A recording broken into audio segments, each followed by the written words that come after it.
it. Welcome back to my channel. I hope everyone is having a blessed week, a blessed weekend, blessed afternoon, blessed morning, wherever you are in the world. I hope everything is going well with you. Um, so since I've done, I think 5 videos already, I'm not really keeping track, but I think I've done 5 videos already. So this is my 6th video. I'm gonna do a little story time. I'm gonna let you get to know a little bit more about myself. I mean, in my first or second video, I think I told you that I am a teacher. I'm definitely a teacher, and I'm also a counselor. I am Jamaican and I am living in St. Martin, living and working in St. Martin. I'm teaching in St. Martin. So I am an all-round Caribbean woman. I was born in a little village in Jamaica, in South Manchester, and they call that village Brussels Hole. Okay? The reason why they call it Brussels Hole is because to get to Brussels Hole, you have to drive up a hill. Drive up the hill, you get to Wellington District, right? And then after you get to Wellington District, no cars at that time drove to Brussels Hole. So you had to walk down a steep hill to get to Brussels Hole. I was born in Brussels Hole. So Manchester, I was not born in the hospital. I was born at home. I'm the last of 5 children from my mom and the last of 2 children from my dad. My mom and dad are married. I'm still currently married, and I was raised up in a pretty good stable home in Jamaica. We moved out of Brussels Hole, and then we started to live in Rudscorner district in South Manchester. And then my parents built their house right there in Rudscorner, so we moved a little bit from the house that we were renting and then went to live in our own house in Rudscorner, Manchester. But before we moved to the new house, something really unfortunate happened to me at the old house, and that is what my story time is going to be about. Now, if you hear a lot of vehicles and confusion in the background, I live close to the road and there are vehicles passing. My door is open because I want to get the lighting from the sun, so that is what you're hearing right now. Okay, so just bear with me. I'm living in the Caribbean and I'm not gonna be trying to filter out stuff because this is real life. Okay, and I'm also doing this video without my glasses because I want you to see what I'm talking about when I'm doing it. So let's get into the story. Okay, it's a sad story, but within every sad story, there is always a blessing, there's always a lesson, and there's always something that you can share with others to motivate and inspire them. So this is my story. I lost vision in my left eye when I was 14 years old. I'm not going to try to calculate years right now. You can calculate years, okay? I'll tell you my age later. When I was 14 years old, I went blind in my left eye. Now, I have not hidden, I have not made it a secret that I'm a sickle cell patient. I have sickle cell anemia, SC beta thalassemia. You can do your research on that, and that is really the cause why I lost my vision. But when everything happened, it was such confusion, it was such panic and everything, and we didn't really understand what was going on until later on in life. So this is how it started. Around December 24th, an uncle of mine that migrated when I was a baby, he migrated to the United States when I was a baby, and he was visiting Jamaica for the first time. I think around in the 90s, he was visiting Jamaica for the first time. And I was so anxious to see him. I was so anxious to meet him. I would always talk to him on the phone, and I've never seen him in person before, and so I was very anxious to meet him. So my parents left Manchester, South Manchester, Rudscorner district, where I was living at the time, where we were living at the time, and they went to the Montego Bay airport to pick him up because he was flying from Fort Lauderdale to the Montego Bay airport. and they went to pick him up, and they were taking so long. And this was before Highway 2000 and everything, so they had to go through Flat Bridge and go Mount Russell Hill and all of those places, go through all of those parishes, Trelawney, Hanover, to reach to Montego Bay and to get to the airport. So it was a long trip, it was a long journey, and they were taking really long to get home. So I was there waiting, anxiously anticipating to see my uncle. Anyway, by the time they got back, it was late in the night. I was sleepy. I went into bed and I went to sleep with my blanket and everything, because that area in Manchester where I'm from around December time is very cold. It does not snow there, but it's really cold. It's like freezing cold. When you breathe out, you can see the steam coming out of your mouth at that time of the year, when late in the night or early in the morning before the sun comes out. So it's really cold there. So I was in my hot, warm bed under my blanket when they came back home with my uncle. And everybody was happy. My siblings were shouting and screaming, and I heard the excitement. And I jumped out of my hot bed and ran out into the cold air to see my uncle. Now, nothing happened immediately. I met my uncle. My uncle was so tall, dark, and handsome. He was such a look like a gangster, like an OG, and I was so impressed with him. And we hugged him, and he gave us gifts that he brought for us, and we were just all over my uncle. And then after all the excitement calmed down, now everybody's going back to bed, I started to feel to shake. I just started to shake really hard. And I didn't know what was wrong with me. And I told my mom that I'm shaking, I can't stop shaking. And then she felt me and said, the Jamaicans call it ego. I don't know what's the proper word for it, but she said, you have ego. And I was like, okay. And then she felt me and she said, oh, but you have a fever. By this time, I saw some black things streaming up and down in my eyes, some black things. But I wasn't really paying attention to that. I wasn't really concentrating on that. I didn't think it was nothing. I thought it was just because I was shaking and I had the high fever while things were streaming up and down in my eye. So I didn't mention it to anybody. All right? And I don't remember feeling any pains, but I was told that I was in a lot of pain. I was having a sickle cell crisis, but I don't remember feeling the pain. The next morning I woke up. That was the 24th of December. That was Christmas Eve. I woke up. I was still in pain, although I can't remember the pain. I really can't remember feeling any pain. I was in pain. I still had the high fever, and I still saw the black things streaming up and down in my eye, but I did not tell anybody about the black things streaming up and down in my eye. My mom and my uncle and dad, all the adults went shopping, Christmas shopping with my uncle and everything, and they left me home. I was not feeling well. They asked me what I want, and the only time I drink Coca-Cola is when I'm sick. So I told mommy to bring a Coke for me. When she came home, she came and checked on me. I was still in the same condition, and they decided to take me to the hospital, and they took me to the Hargreaves Hospital in Mandeville. When they took me to the hospital, it was a whole panic and frenzy. They said that my temperature was 104 degrees, and they had to put ice pack on me and everything to cool me down and everything. I don't remember how that felt. I don't remember feeling any pain at all. I can't remember feeling any pain sensations. Honestly, I don't remember. Maybe my brain blocked it out or something, but I don't remember feeling any pains. Anyway, they admitted me to the hospital. They got my temperature down. I did not tell anybody about the streaming up and down in my eye. I did not tell anybody anything about it still, because I didn't think it was anything. I just thought it would just go away. Anyhow, slept in the hospital Christmas Eve, woke up Christmas morning, couldn't see properly from my left eye. Now that's when I started to panic. I called the nurse and I told her I cannot see anything from my left eye. Okay, she said that I shouldn't panic, I shouldn't worry. Maybe it's something behind the eye blocking my vision, and then it will, when it clears up, everything was gonna be okay. But they're gonna call the optician to come and see me anyhow, the hospital optician. So they called the hospital optician to come see me. He said, yes, there's a blood clot in the back of your eye because you had high fever, so there was some blood clot there. So once the blood clot clears, everything will be okay with your vision. But they also recommended me to see another eye specialist in Mandeville.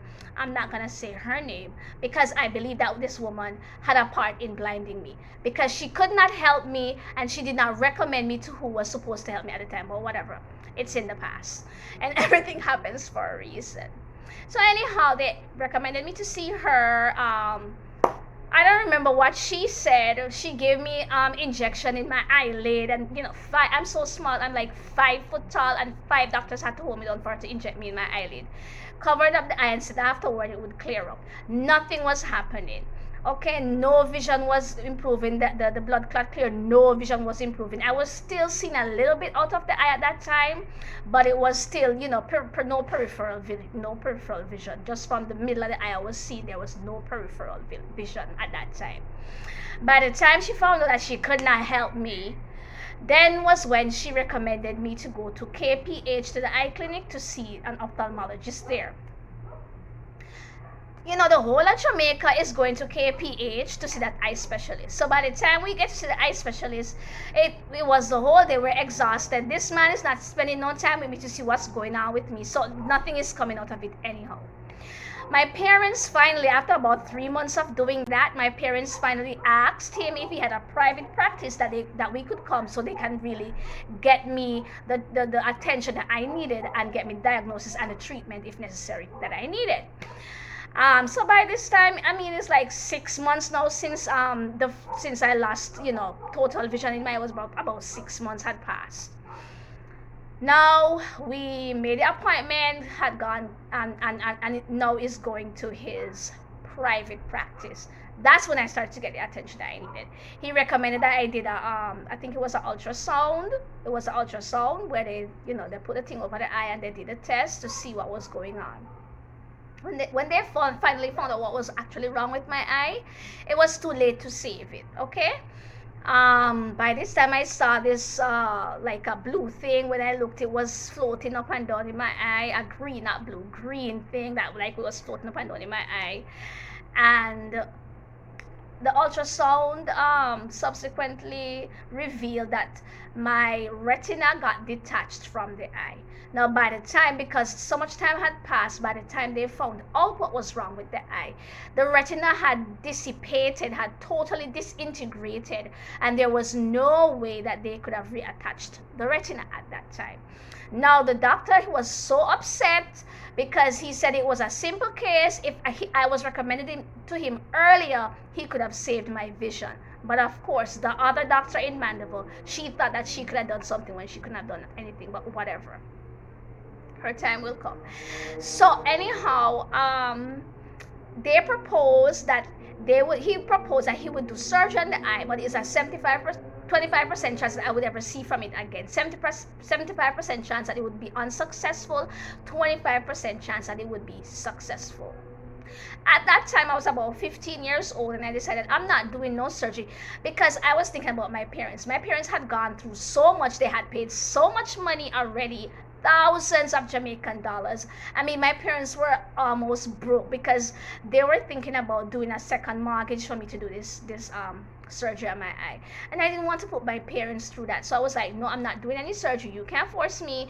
And if you're going to try to force me to do a surgery, I'm going to run away. That was the threat I made to my parents. So they scrapped the idea of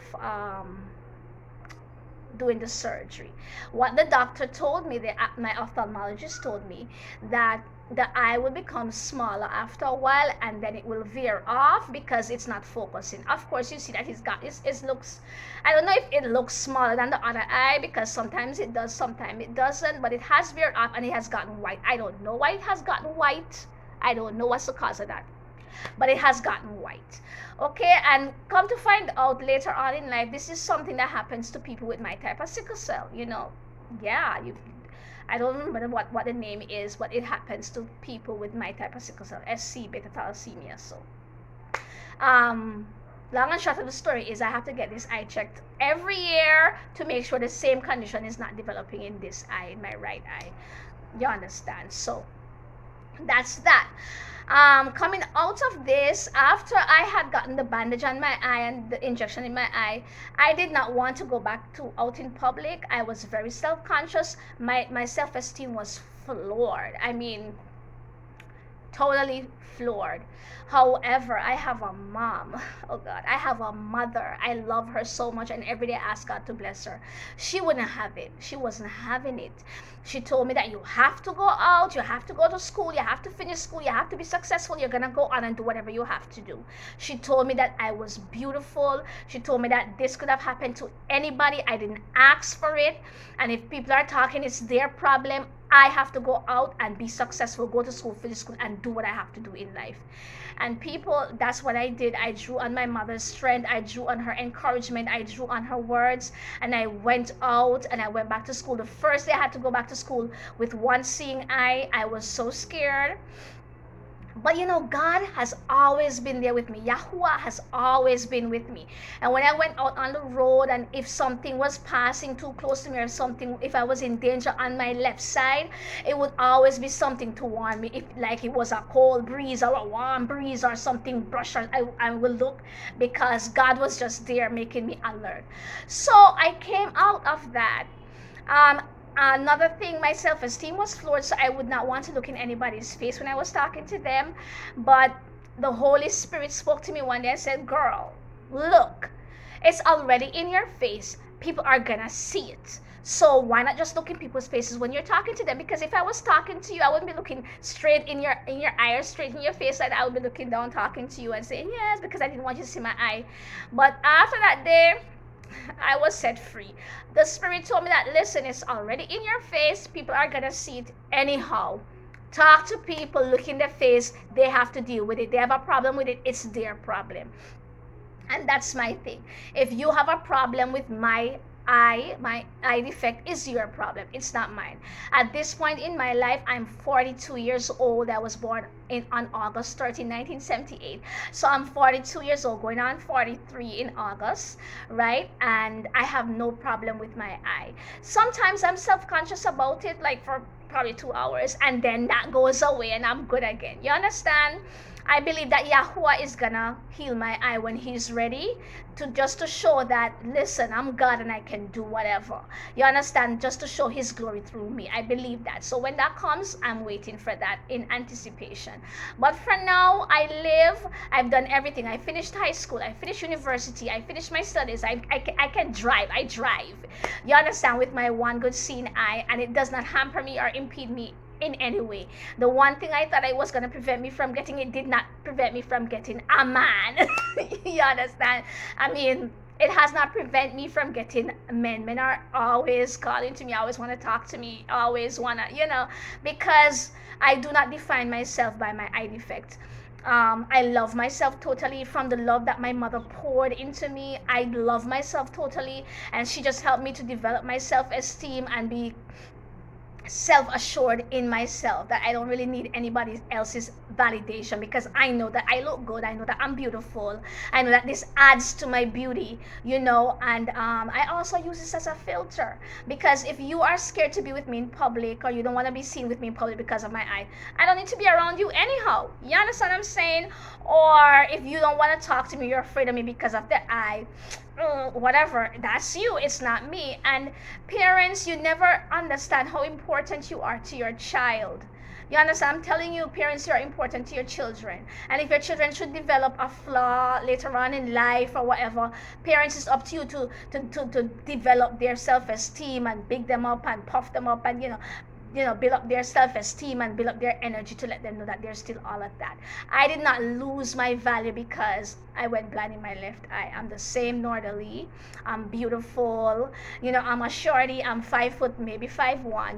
Leave me alone. I'm gonna claim 5'1". Okay, once I was 5'1".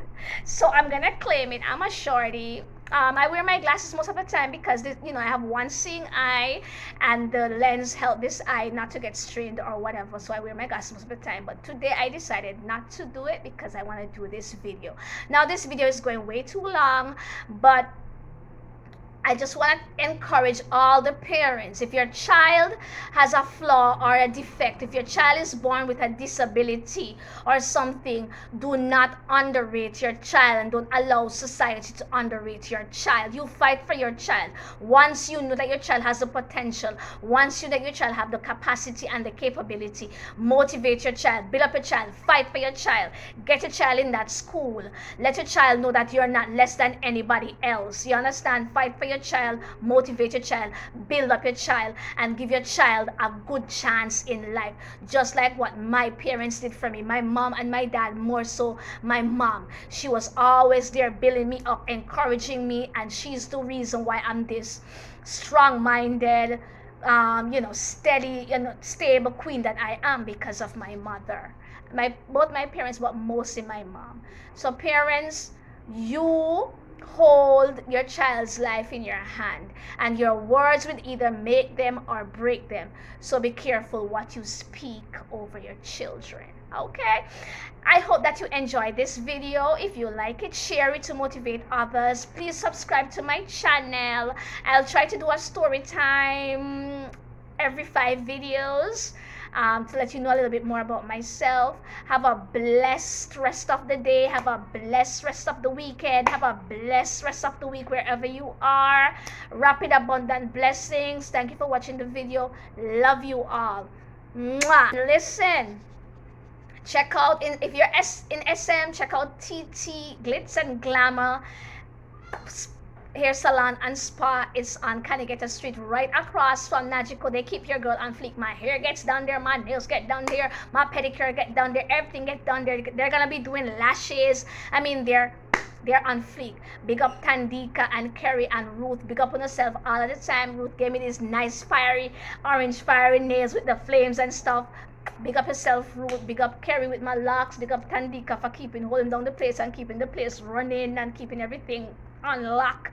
You understand? So check out TT Glitz and Glamour Hair Salon right across from Nagico in Phillipsburg, St. Martin. You will not regret it. Mwah! Love y'all. Why haven't you subscribed to my channel as yet? You know you like the information. You know you love your girl. So why haven't you subscribed? Hey, hit that subscribe button. Subscribe to the channel. Share the videos. Like the videos. And help somebody else. You know it's good information. You know it's valuable information. You know you have to pay for this information. Subscribe to my channel. Miss you it. Love you all the time. Mwah.